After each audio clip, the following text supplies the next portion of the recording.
All right. Good evening, ladies and gentlemen. For those of y'all that don't know, my name is Steam Gaming. I've been playing PUBG since the day it came out for console, and really, PUBG has just really been a part of my soul for the past few years. And when I started playing this game, I was pretty terrible. I sort of main racing games.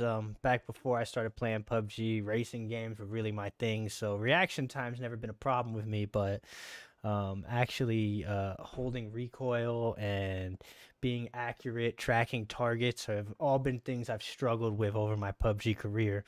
And for those of y'all that have watched me play, I think it's fair to say that I've overcome a lot of those issues through my settings. So today we're going to be going over settings. A lot of other streamers have settings up on their pages too.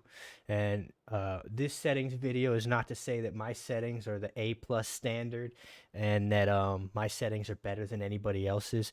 This video is being posted to show that you can be successful in this game with a myriad of different settings. So I'm just going to show you what I did to sort of help my issues um, and help me become the player that I am today. I'm rocking around about a 5 to 6 KD in regulars. I don't play much of ranked, and that's generally due to time constraints. If I am going to play ranked, I like to play it with the same set of people. And for those of y'all that don't know, me and my wife just had a child, so I don't really have the time to dedicate to a ranked team. So I put in a lot of my time into the just the casual lobby. So not to say that I couldn't be successful in rank too, because I have been before, but we're just focusing on casuals. And so we're going to start with our settings, and after that I'm going to take y'all through some things that you can do in the training range to sort of get used to your settings and get used to a fighting environment, get used to reacting to contact and things like that. So starting off, let's get into the meat of it here. We're going over to our settings, starting with controls. I run controller type B.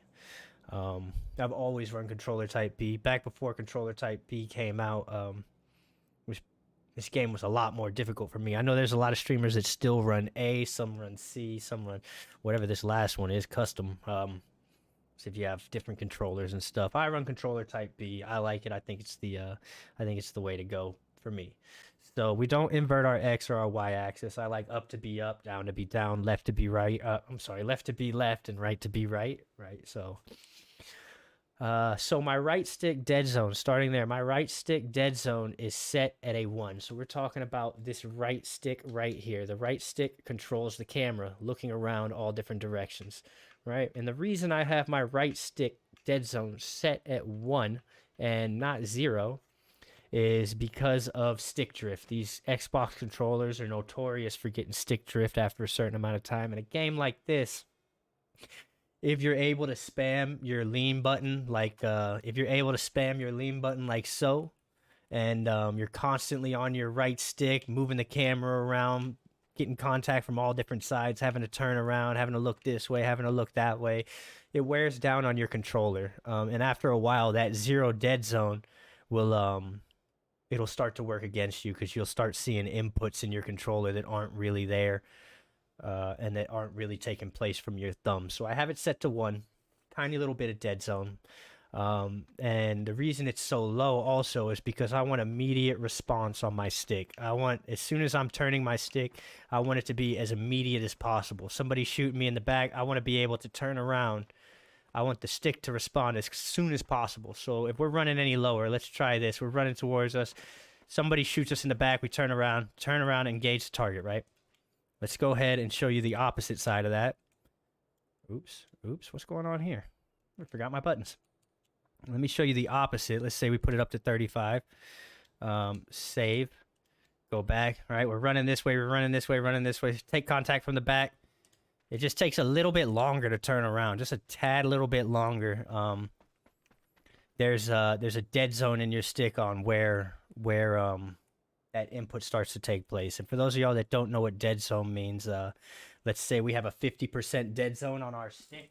That would mean I have to push the stick 50% of its available movement to the right or the left before the input actually starts to register in the game. So we want that input to register on the camera immediately as soon as we start to turn.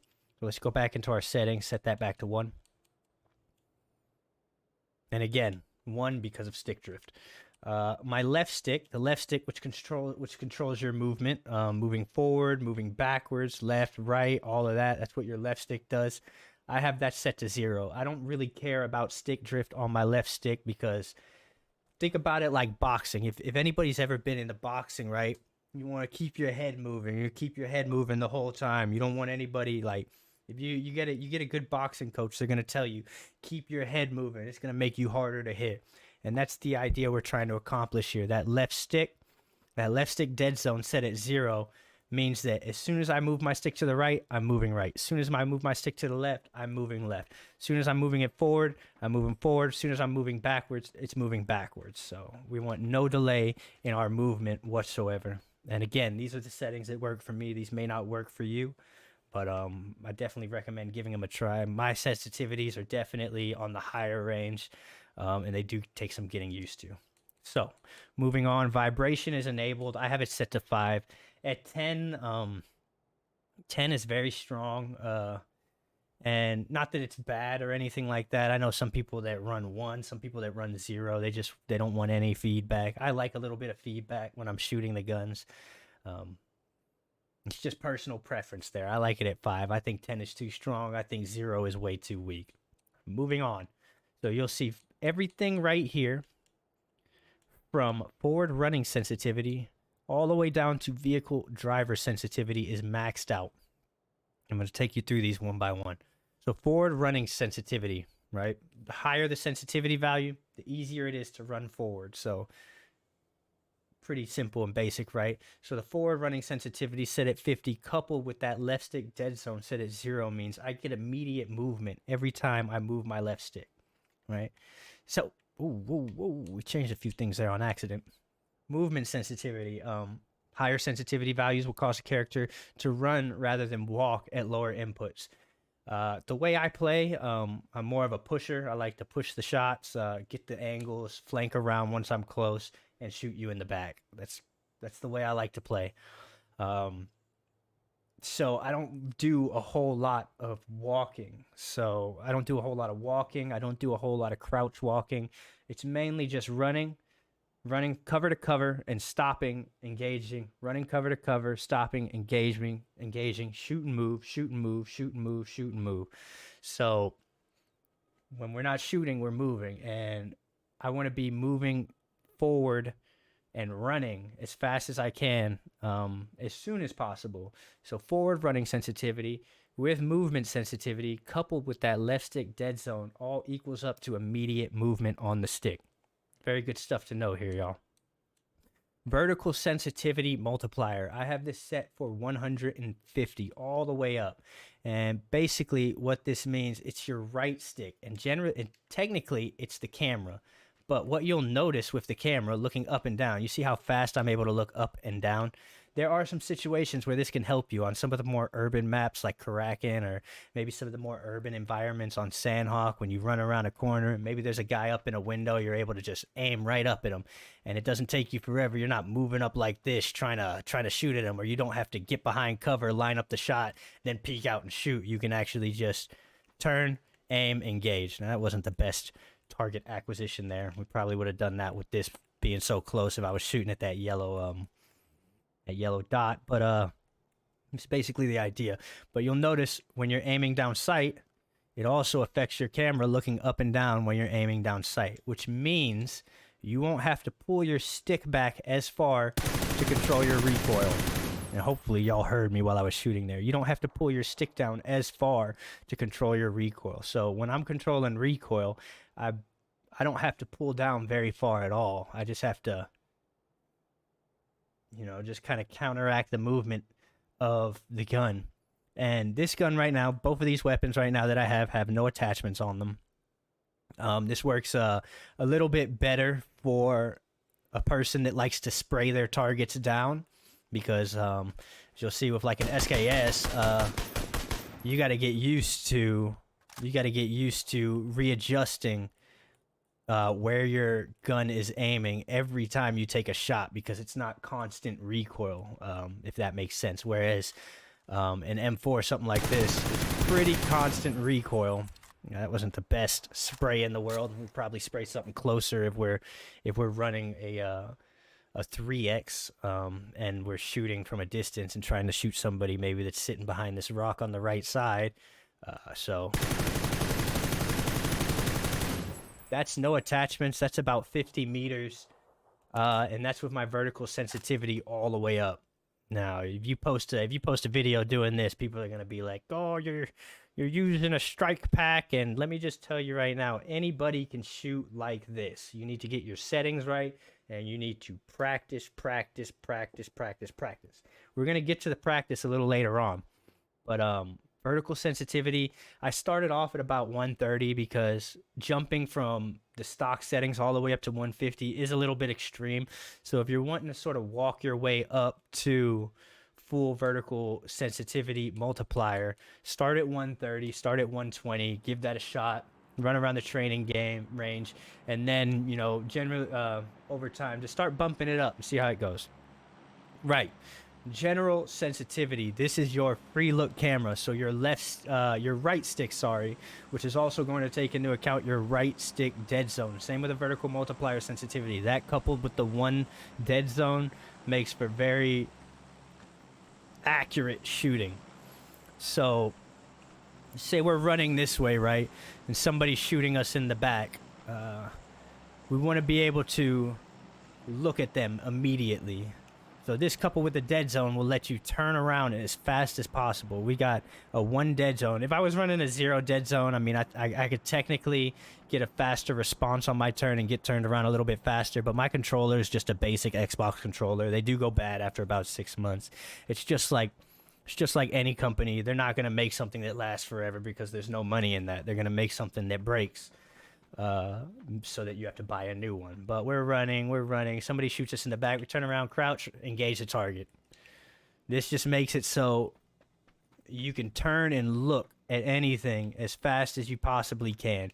Because a lot of times, like I said, I'm the type of player that will shoot you in the back before I run at you head on. And there's a lot of players like that. So you want to be able to turn around as quick as possible. And if somebody is shooting you in your back, the odds are already in their favor, especially if they get the first hit. If they start that spray and they get that first bullet hit, the odds are 100%. They're like, no, I wouldn't say 100%, but they're definitely in their favor. So this is something you want to practice.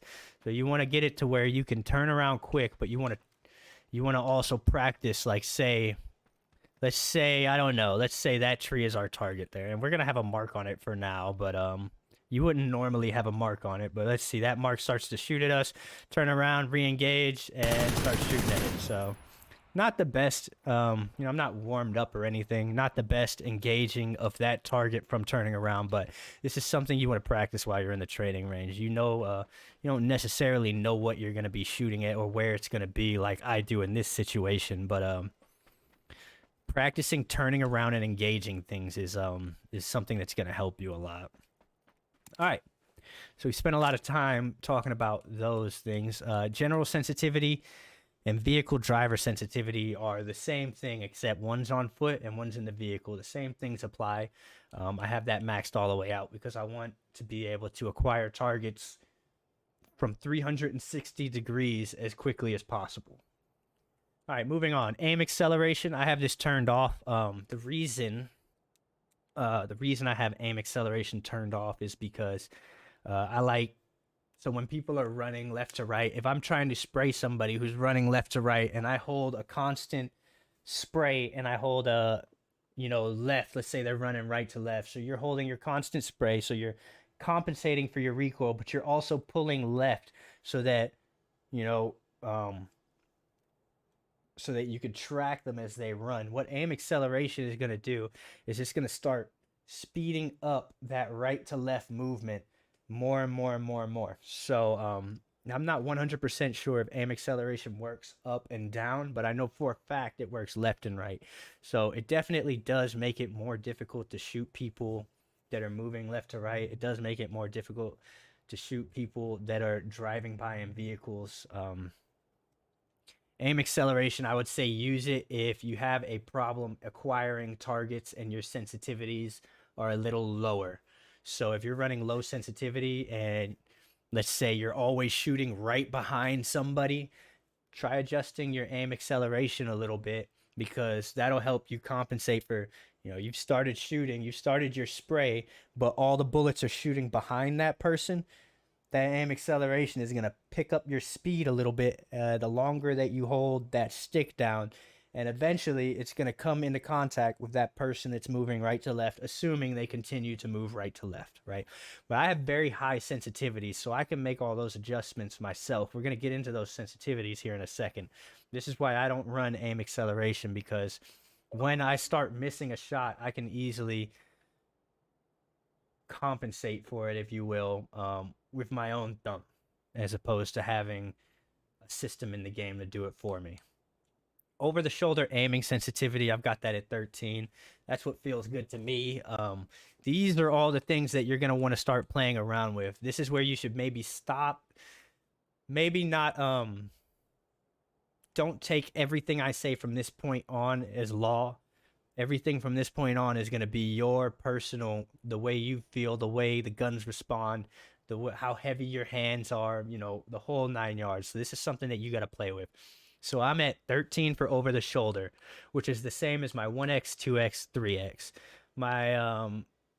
I have my 3x the same as my 1x because in certain cases I use it as a close range Cqb scope. I'm pretty decent at acquiring targets with a 3x from just about any range. But also, I've taken to using the candid sight also for when I know, like say we're running up on this rock right here, right? And we know somebody's behind this rock. I'm not the type that likes to, I don't like to do this. I don't like to peek around because that person's going to be just waiting right here, waiting for me to peek down, aim down sight. They're going to see my head come around the corner before my gun and they're going to blow me away. So I like to come around and have my, it's going to be a lot harder to acquire a target this close, somebody on the other side of this rock with a 3x. So running this candid sight definitely helps me in situations like that. All right, moving on. So all my Cqb scopes, 1x, 2x, 3x, as well as the third person, the over-the-shoulder aiming sensitivity, they're all at 13. My 4x, my 6x, and my 8x are all at 12. And the reason I have them so high is sort of the same reason I have aim acceleration off, is because I can make those adjustments to targets that I'm shooting at as they, say I start shooting at somebody moving left to right up on this hill right here, and I'm shooting right behind them. Well, I can make an adjustment, and I can make very fast adjustments at 4x, from a range that I would use this scope, 200 meters out. So those very fast adjustments help. It kind of sucks when you're aiming at somebody and you just can't keep up with them, right? I would rather have sensitivities that are too high and cause me to overcorrect than I would not being able to catch up to a target at all. So we have those at 12. Not as high as our Cqb scopes because we don't need them that high. But I found that 12s across the board, 4, 6, and 8 help the most for me. The 15x scope, we have that at 20 times. That's just an old PUBG thing. That 15x scope, it zooms in very, very, very far. So that 20x gets that scope moving left to right. There is a difference when you zoom out to an 8x. That 20 is going to start working against you a little bit. That's why a lot of people don't pick up the 15x scope. It's just generally better to run this 8x scope. In my opinion, none of what I'm saying is law here, y'all. So if you're coming here trying to scrutinize what I'm talking about, just know that this is what works for me. And what works for you will work for you. But if you want a baseline for a high sensitivity player, somebody who's got delicate thumbs, delicate input, maybe you can use what I use. Moving on to gameplay, some of the less important stuff, and that also takes into a little bit more of your personal preference. Game DVR, I have that turned off. The reason I have it turned off is because I record my kills myself. I don't need the game to do it for me. Also, I've been told, I have no actual proof of this, but I've been told that having the game DVR on, making the game have to keep track of when you get kills and then send a message out to your Xbox to record it, and then your Xbox actually record it, takes up processing power from the game that can be put somewhere else. And we already know the game's got issues from day one that that you could really do without. So turning game DVR off, it helps. Colorblind mode, I just keep it on normal. Other people, they'll run orange blood, green blood. It's all personal preference. I can see red blood just as easy as I can see green blood. I know when I've hit somebody, so I just keep it normal. Crosshair color, I like a bright green. That bright green, even on Sandhawk, I'm able to see it anywhere. So if I'm running up on somebody, let's say they're on the back of this tree right here, or the back of this rock here. I know I explained a scenario earlier where somebody was on the back of the rock and you run out and you just aim and shoot. That's not what I would normally do if I was on the battlegrounds. What I would normally do is run up and hip fire that person, right? And that bright green is very easy to see when you're doing hip firing. So it's definitely good to have a bright color. But it also, what's bright for me may not be bright for you. There are colorblind people in the world. There are people that are just more sensitive to other colors than I am. I really like the color green. It's very easy for me to see on all maps, and so that's what I use. Back into the settings here. We're under gameplay. On-screen hints, we have those turned off. They show up on the right side of your screen, far right above your map. The reason that we have those turned off is because they're covering up a part of the screen, and any part of the screen that's covered up with information is going to be a part of the screen that you are not going to be able to see somebody running in from, or somebody camping behind a tree, somebody who's hard peeking a tree. Let's say I'm running this way, right? And let's say this cactus right here, okay? Let's say I'm running this way and there's somebody peeking the right side of that cactus. If I have on-screen hints up, those words are going to cover up that person. And when I start crossing this road, they're going to dome me. They're going to mess me up. And if I'm not quick enough, But if you have the on-screen hints off, it's just, you can see a little bit more. So the less that you have on your screen, the more you can actually see of the battleground, right? Does it make sense? I hope it does make sense. I'm not getting any automatic feedback here, but I hope this does make sense for everybody. Moving on, network debug statistics. I have them enabled. It's just nice to know when you've got packet loss.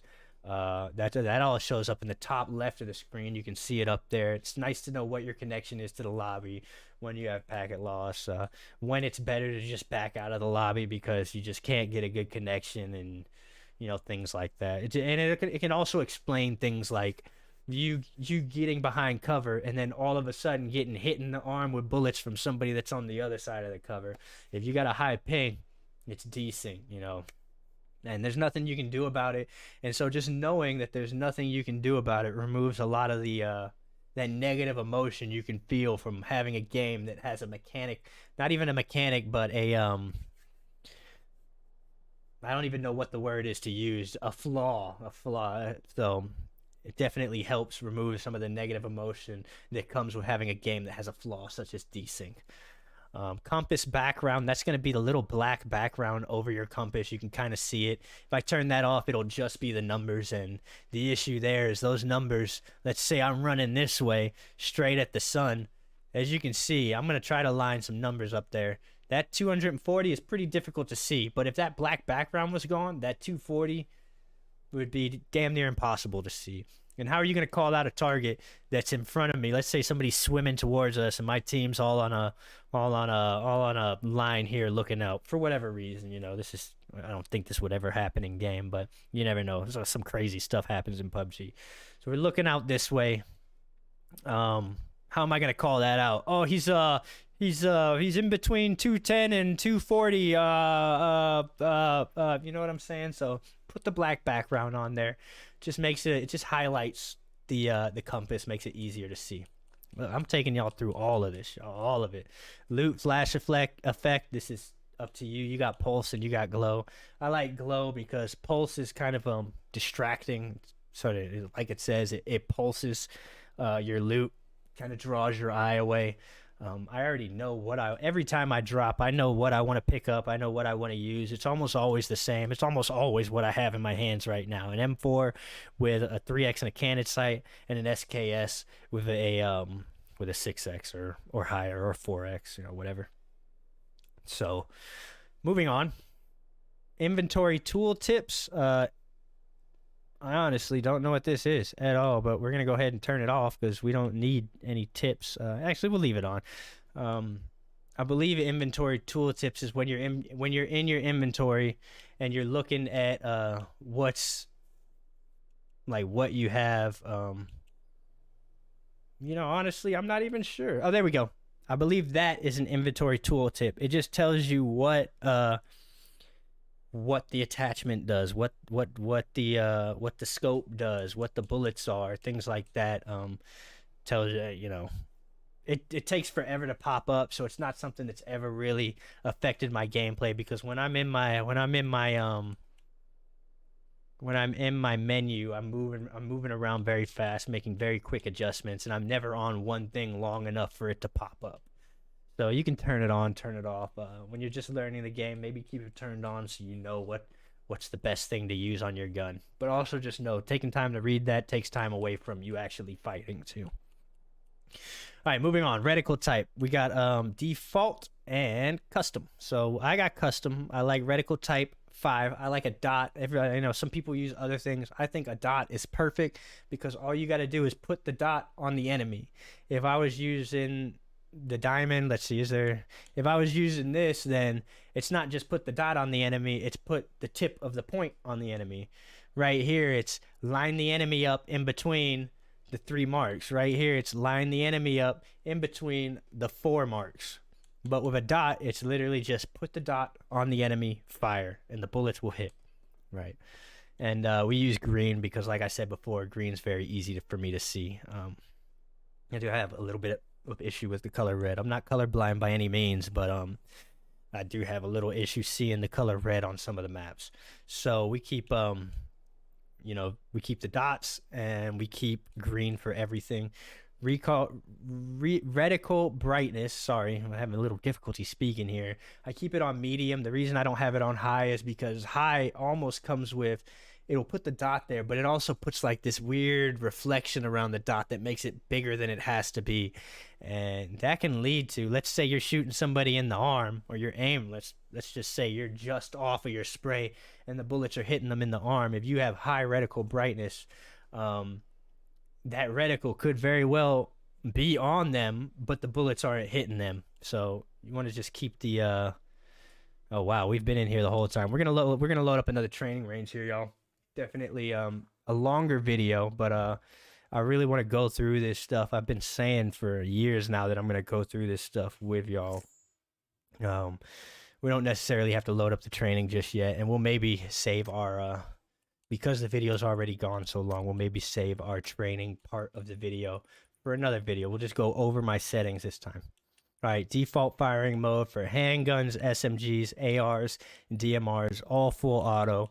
And the reason I have this is because if I hot drop somewhere, I land on a gun, I pick it up, and there's somebody lands on a gun right next to me and they pick it up. I don't want to have to waste time picking the gun up, swapping to full auto, or swapping through burst to full auto to engage that person. I want to be able to just pick the gun up, turn, shoot them, and the gun fires out as many bullets as it can in a short amount of time. TPP aim camera position, I keep it on the latest peeking shoulder. It's just what's always worked for me. Again, personal preference. If you always lean right, then put it on your right shoulder. If you always lean left, put it on your left shoulder. But make a habit of not always leaning one direction. You'll watch these clips on the Facebook pages, and these dudes, they'll run and they'll always peek the same way. They'll always peek right, and they'll always peek right. It's very, very predictable. So when you're fighting somebody, expect them, when you're looking at them, expect them to peek the left side of what you're looking at almost every time. But a good player knows that you need to switch it up. You go watch a player like Floss, he'll run up to a tree, he'll peek the left, peek the right, peek the left, and then shoot you, right? You want to trip people up. So latest peeking shoulder helps with that. Auto reload. I have auto reload disabled. The reason I have auto reload disabled, we need to start loading up another training range here. The reason I have auto reload disabled is because it has got me killed more times than it has helped me. And the way I explain this is, let's say I'm running through the open, right? I'm running out through a field. Let's say we're running from school to Roshawk, and there's somebody at the top of the hill on Roshawk, right? What's gonna happen is you're gonna fire all your bullets. Let's go ahead and grab some bullets real quick. Go ahead and get the reload going there, and let's go put auto reload on.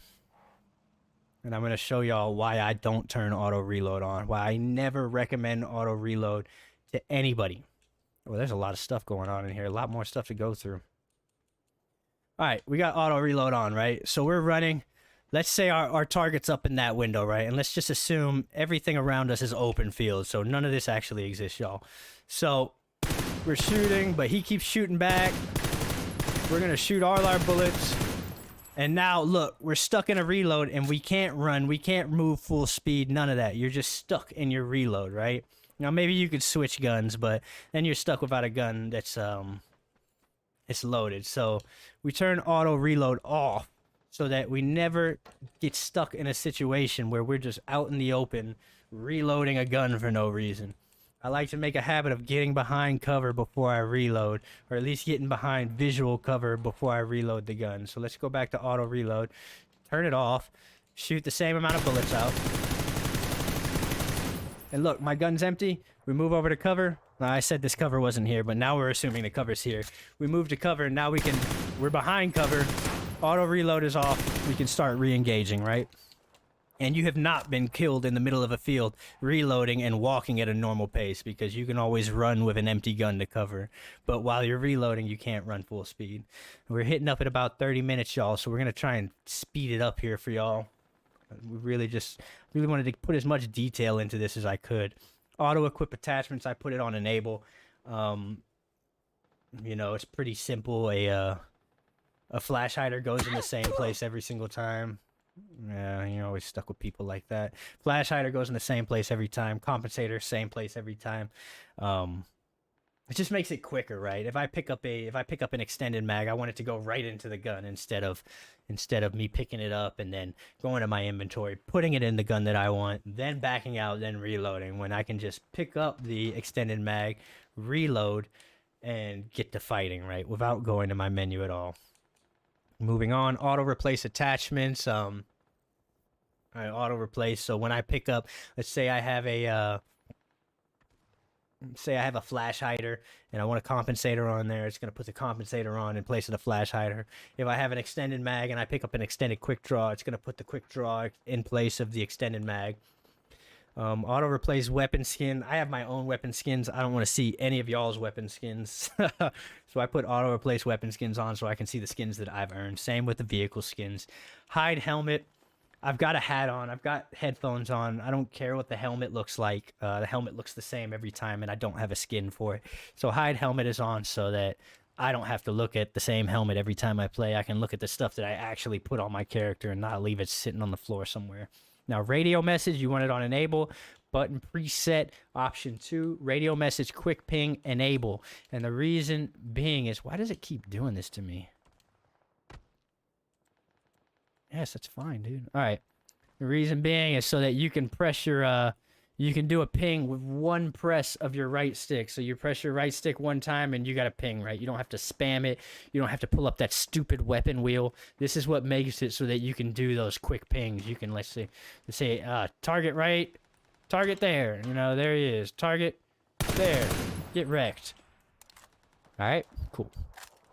Moving on here, we're going to try and finish up here, y'all. I'm going to try and finish up quickly. Continuous item use, I turn it off. The reason I turn this off is specifically for bandages. There is an efficient way to use bandages. If you have consistent use on, it is not the efficient way to use a bandage. A bandage heals you like over the course of 3 seconds. It does its full effect over the course of like 3 seconds. I don't know for sure what the time is. So if you're just putting them on as soon as the last one finishes. It takes about a second to put a bandage on. If you're just putting it on the second it finishes, you're wasting a lot of the heals that you could be doing. The best thing to do is put one bandage on, wait a couple seconds, put another bandage on, wait a couple seconds, put another bandage on. That's why we have that turned off, because we want to take full advantage of the heal that we have available. Additional action queuing, turn that to on. That just makes it so, like, if let's say I'm in the middle of a reload and I want to use a heal right afterwards, I hit the heal after the reload, that heal is going to start going. I haven't used any of this observer stuff, so I haven't messed with it at all. Death cam, I also have that turned off. Another reason I turned death cam off is the same reason for Game Dvr. I don't have any proof of this, but one day somebody told me that this affects the performance of the game, and I can understand how it would affect the performance of the game. If the game has to keep track of what happened and then spit back out what happened to you, then that's processing power that could probably be better used somewhere else, right? So we turn that off. If I die, I die. There ain't no going back, so it doesn't really matter how it happened, right? Audio, master volume enable, 100% gameplay volume enabled, gameplay 100%, emote volume 0% because the emote sounds are just kind of annoying to me after playing for so long. Legacy sound effects only for the M4 and the 249, because the remastered sound effects for the M4 and the 249 are terrible. UI sound enabled, the volume of the sound all the way up so that I can just hear when I'm moving between menu items. It doesn't really matter, but music disabled because the music's super loud and then I can't hear people in the lobby when we're trying to talk. Graphics, safe area, that's just I don't even know, this one's a new one for me. Safe area, I've got it at 100%, so 100% of my screen. Field of view, I have that for 103. That is when you're down in first person, so that you can it makes it so you can see more left and right, more forward and back. When you first swap to like 103, it's gonna look kind of fisheye, but you'll get used to it very quickly. Last thing in our settings here, graphics, universal brightness for all maps enabled and brightness turned all the way up. The default brightness, you'll walk into a building on Karakin and there could be a guy hiding in the shadows in there, thinking that he's hiding in the shadows there. So when you turn the brightness all the way up, bye-bye shadows. You know, there's nothing that's going to be too bright for you to look at. So that guy that's in the building camping thinking he's hiding in a shadow is not hiding in a shadow in your screen, and you just wreck him, right? Universal brightness for all maps too. So the brightness, I want it just as bright on Miramar as it is on Karakin, as it is on Erinkle, as it is on Haven, whatever. I can't wait for Haven to come back, by the way. Let's see. We didn't make any controller setting changes. Pretty much all that's gonna complete the controller settings for PUBG. That's what I got for you. That's what I use. I try to get as in depth as I possibly could with it. Playing around here a little bit. We should really be focusing on the video, but yeah, we try to just give you as much detail as I could. I realized that the video is almost 40 minutes now, but it's good information to have. I definitely recommend you watching it from beginning to finish. And I realize it's kind of counterintuitive to tell you to watch the video from start to finish at the end of the video, but you know, all the same, it's good information to have, and I recommend that you just take in mind what I've said, and hopefully it helps you. So, like I said, the video is already 40 minutes long. I don't want to waste any more of y'all's time. So on the next video, we'll do a video on training range exercises that you can use with your sensitivity settings.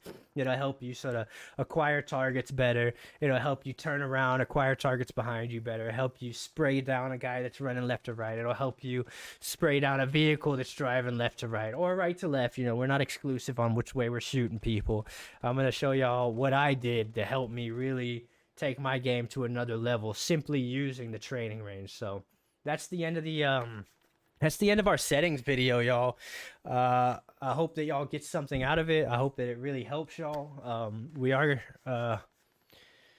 well, I say that we're going to be live later, but this video is not going to be posted live, so that doesn't really matter for y'all.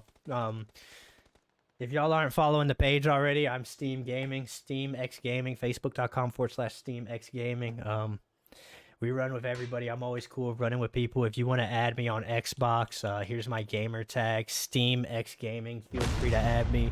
I am a PUBG partner. I am a PUBG new state partner for mobile. So I got a little bit of knowledge of what I'm talking about. I'm not saying I'm the best, but yeah. Anyways, y'all, thank y'all for joining. It's been real. We're right at the 40-minute mark. Y'all have a good one. Peace out, y'all. Adios.